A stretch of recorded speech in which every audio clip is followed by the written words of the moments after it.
A Polícia Civil está investigando ataques feitos a uma vereadora, ao presidente do Conselho Municipal de Saúde e à ex-candidata à prefeita de Divinópolis, uma ex-candidata, né?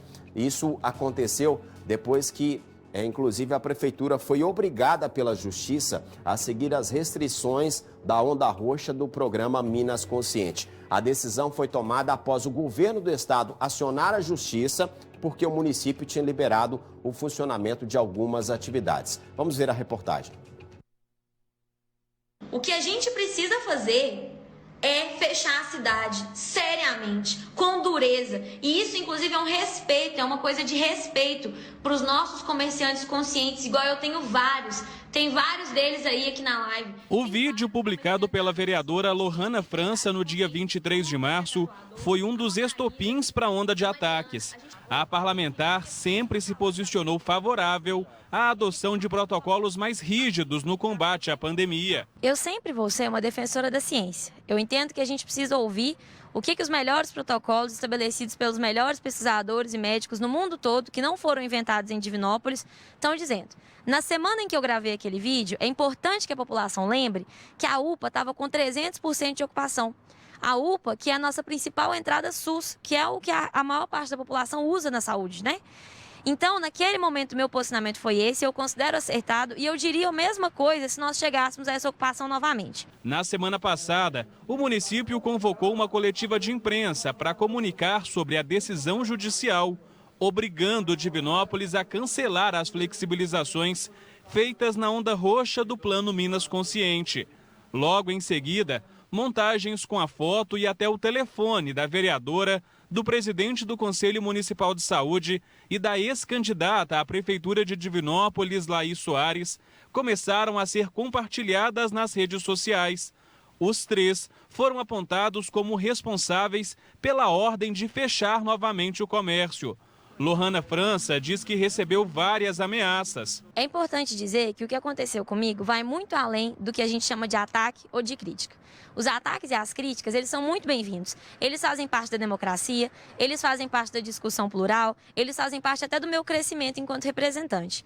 Porém, o que aconteceu comigo foram crimes. Eu fui perseguida, eu sofri calúnia, eu sofri difamação e essas pessoas vão ser processadas e eu espero que elas paguem judicialmente. O presidente do Conselho Municipal de Saúde diz que ele e a família também foram atacados. Meu telefone não parava, né, com pessoas ligando, pedindo emprego, querendo que eu fosse pagar as contas deles. Eles fizeram uma situação de criar uma carreata para ir até a porta da minha casa, partindo da Praça da Bíblia, onde a pessoa utilizou a figura da Dona Florinda e do professor Girafales, numa alusão aos meus pais, como diz, uma ameaça velada aos meus pais. Também teve a questão deles colocarem na mídia uma locomotiva que faz uma alusão ao meu pai, que é ferroviário aposentado, ao meu irmão que trabalha na ferrovia.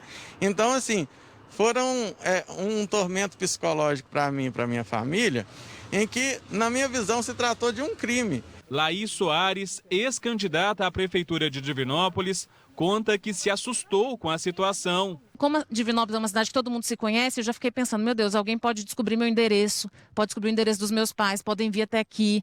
Então, assim, eu tô com medo de sair na rua, tudo bem que eu não tenho saído muito por causa da pandemia, mas eu fico pensando como é que vai ser a minha vida depois. Porque foi uma coisa tão forte, foi uma mentira tão forte, tão bem articulada, tão bem casada nas redes sociais, foi um ataque tão estrategicamente bem feito que pegou na cidade inteira. Então vão ser, eu acho que alguns anos, eu estava falando com a minha mãe isso ontem, que eu vou levar para conseguir desmentir isso de verdade para a população. Os três envolvidos na onda de ataques se dizem vítimas das chamadas fake news e negam qualquer envolvimento com a decisão da Justiça. A própria Prefeitura de Divinópolis confirmou que a decisão judicial partiu de uma ação da Advocacia Geral do Estado, a pedido da Secretaria Estadual de Saúde e sem participação de qualquer pessoa ou órgão aqui da cidade. Apesar disso, os ataques pela internet se tornaram tão intensos que viraram caso de polícia. Na delegacia, um inquérito foi aberto para apurar a situação. A polícia já está identificando os responsáveis pelos ataques. Foram apontadas 3 pessoas, por enquanto.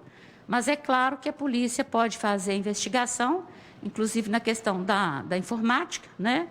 E nós podemos fazer isso ou por aqui mesmo, pelo serviço de perícia nosso aqui, ou mesmo pelo serviço de perícia em Belo Horizonte.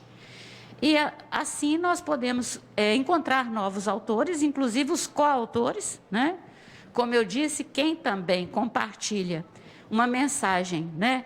Essa mensagem, no caso aí de perseguição, ele pode concorrer com esse crime também, de acordo com o artigo 29 do Código Penal. De acordo com a delegada, no fim das investigações, os indiciados vão responder por stalking, um tipo de crime definido por uma lei nova, que entrou em vigor no fim do mês passado. Essa lei inseriu o artigo 147-A do Código Penal, que é um crime de perseguição. Perseguição é um dos núcleos, né? Perseguir é um dos núcleos do tipo. Mas essa perseguição pode vir, né, estampada, né, por vários verbos, né? Por exemplo, essa questão das ameaças, da perturbação da tranquilidade, de violar a liberdade individual da pessoa, né, da vítima. O que eu espero mesmo é que todas essas autoridades políticas, da polícia, do Poder Judiciário, percebam que esse é um momento que, como eu disse, pode ser pedagógico. A gente pode mostrar para as pessoas que o que se diz tem consequências e que a gente precisa medir as palavras e que caluniar, difamar e incitar perseguição são crimes, não são críticas e não são ataques. Infelizmente, nem todos pensam dessa forma e não têm... Acho que até têm consciência de que estão cometendo um crime. Mas eu tenho falado quase que diariamente aqui no Alterosa Alerta da pressão que nós estamos sofrendo, dos ataques que nós sofremos diariamente. Eu vou comentar que agora vai começar a chegar mensagem ali, ó, que não estão nem aí com quem é, o que falam, né, te detonam. Não estão preocupados em buscar uma solução para o problema. Estão preocupados em defender uma bandeira única. Não foram saber quem é que foi que entrou com a ação. Foi o Estado. Não foi nenhum dos três. O vídeo que ela gravou, na mesma época o prefeito foi lá na UPA, se não me engano, 2 vezes, mostrando a lotação do local, quando a prefeitura tomou as medidas, né, mais restritivas. Aí eu te pergunto, essas pessoas estão preocupadas com isso? Não, elas querem simplesmente jogar o nome da pessoa na lama, fazer pressão, e isso é diariamente, minha gente. Vocês não têm noção do que nós estamos sofrendo. Hoje em dia, quem defende a ciência, quem defende, acima de tudo, a vida, parece que é contra os comerciantes. Eles usam esse discurso para te difamar. Eles não estão preocupados em buscar uma solução para a pandemia. Você não vê ninguém aí, ó, ninguém, fazer, por exemplo, um vídeo explicativo mostrando, vamos buscar uma solução para o problema, né? O comerciante não pode ficar sem trabalhar. Ok, nós nunca falamos aqui para fechar nada. A única coisa que a gente fala diariamente aqui é tenha cuidado. Precisa sair para trabalhar? Tome cuidado. Higiene as mãos, né? Muita higiene nas mãos, álcool em gel. Se puder ficar em casa, fica, mas se precisar trabalhar, a gente tem que trabalhar. Nós estamos trabalhando há 1 ano. Aí eles vão e mandam mensagem. Mas você tem um salário em dia que não sei o quê? Graças a Deus eu tenho. Graças a Deus. Mas nós também entramos no programa lá do governo. Nós também tivemos jornada reduzida, tivemos salário reduzido. Será que essas pessoas sabem disso? Agora ficam perseguindo pessoalmente. Isso é baixaria. Não é dessa forma que a gente vai mudar esse país.